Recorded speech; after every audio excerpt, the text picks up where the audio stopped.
My mother was the first person in our family to have an HIV test because she'd had a blood donation during an operation, and she suspected some of her children or grandchildren didn't use her toothbrush rather than anybody else's, so she wondered if she could infect them.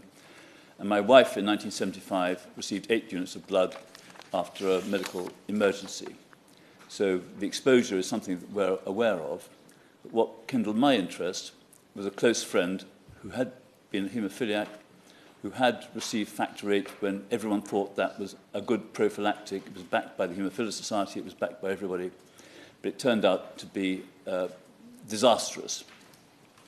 And it turned out to be disastrous for reasons which the inquiry are going into, and I'm not going to get involved in that.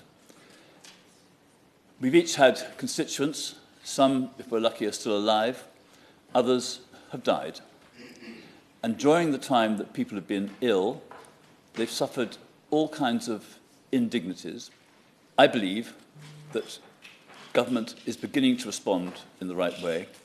I've often had disagreements, even within the family, of the difference between those affected by this infected or contaminated blood.